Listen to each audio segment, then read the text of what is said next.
बरेली थाना सीबीगंज क्षेत्र से बड़ी खबर। स्लीपर रोड पर रहने वाले महेश चंद्र पाठक, जो एस बेकरी में काम करते थे, ड्यूटी के दौरान गंभीर हादसे का शिकार हो गए। हादसे में उनकी रीढ़ की हड्डी में फ्रैक्चर हो गया और दोनों पैर काम करना बंद कर चुके हैं। बेकरी मालिक ने लापरवाही बरतते हुए जल्दबाजी में इलाज कराकर उन्हें घर भेज दिया, न ही बकाया वेतन दिया, न ही हालचाल लिया। महेश पाठक अपनी मां के साथ अकेले रहते हैं। घर लौटने के बाद मकान मालिक ने उन्हें घर से निकालने की धमकी दी। पुलिस ने जिला अस्पताल में भर्ती तो कराया, लेकिन वहां भी इलाज नहीं हुआ और उन्हें लावारिस समझकर निकाल दिया गया। यहां तक कि उनकी मां को वृद्धाश्रम भेजने की तैयारी तक कर ली गई। शांति विहार मणिनाथ के रहने वाले श्री राजकुमार ने दया दिखाते हुए उन्हें अपने घर लाकर सेवा शुरू की है। महेश पाठक प्रशासन से इलाज और आर्थिक सहायता की मांग कर रहे हैं। प्रशासन से निवेदन है कि इस दुखी परिवार की मदद की जाए। ज्यादा जानकारी के लिए चैनल को लाइक और सब्सक्राइब करें।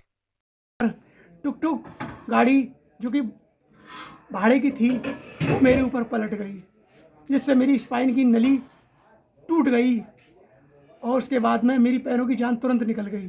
फिर वहाँ से बनारे गांव से आपको अस्पताल तक कैसे लाया गया? कौन लाया आपको? इन्हीं को फ़ोन करा था तो ये आए और आने के बाद में इन्होंने अपने सुपरवाइज़र के साथ में मुझे उठाया और गालियां देते हुए गंदी गंदी माँ बहन की, और मुझे वहाँ से ले जाके हॉस्पिटल में डलवा दिया और बोले साले अपने किसी रिश्तेदार को बुला ले और तू क्या मेरा रिश्तेदार है जो मैं तेरी केयर करूँगा। किस अस्पताल में डलवाया था? सबसे पहले मुझे विपिन में डलवाया जी मामला। उसके बाद में उन्होंने कहा था 72 घंटे हम रखेंगे मेडिसिन पे, और मेडिसिन पे रखने के बाद में इसका ऑपरेशन होगा, इसका खर्चा 1.5 लाख आएगा। मेरे पास 1 रुपया नहीं है साहब। तो उसके बाद इनका सुपरवाइजर आया, इन लोगों ने क्या प्लानिंग की, इन्होंने कहा कि वो 1.5 लाख रुपये नहीं लगाएंगे तो मैं डिस्ट्रिक्ट में फेंक देंगे अनाथों में। तो फिर क्या कहते हैं, वहाँ पे इनकी कोई नवोदय में कोई बात थी कहीं, इन्होंने मेरा तत्काल में आयुष्मान कार्ड बनवा दिया तुरंत, और मुझे नवोदय में एडमिट करवा के चले गए। वो आयुष्मान कार्ड जो उन्होंने बनवाया वो आपके पास है? नहीं, मेरे पास कुछ नहीं है साहब जी। मुझसे केवल आधार कार्ड लिया गया, अंगूठा लिया गया था। फिर नवोदय पहुंचने के बाद मैं पढ़ा रहा, मेरा ट्रीटमेंट चलता रहा जैसा भी था। उसके बाद कोई मुझे देखने नहीं आया, किसी ने मेरी केयर नहीं करी, किसी ने मेरा फ़ोन नहीं उठाया। ऑपरेशन की डेटें बढ़ती रही, कोई नहीं आया। तो मेरी एक परिचित थी रिलेशन में रस्तोगी, उनका बेटा आया, उसने साइन किए, मैंने उसे फ़ोन किया और उसने मुझे वहाँ मेरा ऑपरेशन करवाया। ऑपरेशन करवाने के बाद मुझे कोई डिस्चार्ज कराने भी नहीं आया, और डिस्चार्ज कराने के बाद में जब मैंने उसी को फ़ोन करा कि भाई डिस्चार्ज करा ले, तो वो आया और उसने मुझे डिस्चार्ज करवाया और मुझे ले जाके सीबीगंज, जहाँ मैं रहता हूँ स्लीपर रोड में, वहाँ मेरे घर में डाल दिया। वहाँ मेरी माँ पहले से पैरालिसिस है, हम दोनों को एक कमरे में ऐसे ही डाल दिया गया। नीचे ताला लगा हुआ था, कोई और फैमिली कोई थी नहीं। मकान मालिक अलग रहता था लोहिया बिहार में। और जब हम भूखे प्यासे पड़े रहे, उसमें हमारी मरने की स्थिति हो गई, तो हमने मोबाइल पे 112 नंबर फ़ोन करा। वहाँ से पुलिस आई, पुलिस ने मकान मालिक को फ़ोन करके और ताला खुलवाया, और ताला खुलवाने के बाद में हमें वहाँ से निकाला और एम्बुलेंस में डालकर हमें डिस्ट्रिक्ट में एडमिट करवा दिया, इमरजेंसी वार्ड में। वहाँ हम पड़े रहे। वहाँ पढ़ने के बाद में वहाँ से हमें 5-6 दिन के बाद में, क्योंकि वहाँ पे न्यूरो सर्जन नहीं था और इसका इलाज न्यूरो सर्जन ही कर सकता है हमारी बीमारी का, तो उन्होंने हमें ये कहा कि न्यूरो सर्जन है नहीं। हमने कहा हमें कहीं मत भेजो, हम इस लायक नहीं है, ना हमारा अपना कोई है जाके। तो उन्होंने हमें लावारिस में भेजने की प्लानिंग की और हमारी माँ को वृद्ध आश्रम में, जो 80 साल की उनकी उम्र है, जब हमने उनसे कहा ऐसा मत करो, ये बोल नहीं पाती हैं, कुछ कहा नहीं पाती हैं, बात को सुन नहीं पाती हैं, समझ नहीं पाती हैं, ये मर जाएंगी। बोली हमारी जिम्मेदारी नहीं है, ये प्रशासन की जिम्मेदारी है, शासन की जिम्मेदारी है, हमारा कोई लेना देना नहीं है। आपको 5 दिन हो गए, कोई आपका केयर टेकर नहीं है, कोई आपका अपना नहीं है। वहाँ पे हमें श्री सक्सेना जी मिले, श्री राजकुमार सक्सेना जी, जो कि हमारे बराबर बेड पर पेशेंट थे, जिनको थोड़ी प्रॉब्लम थी, वो उनकी वाइफ।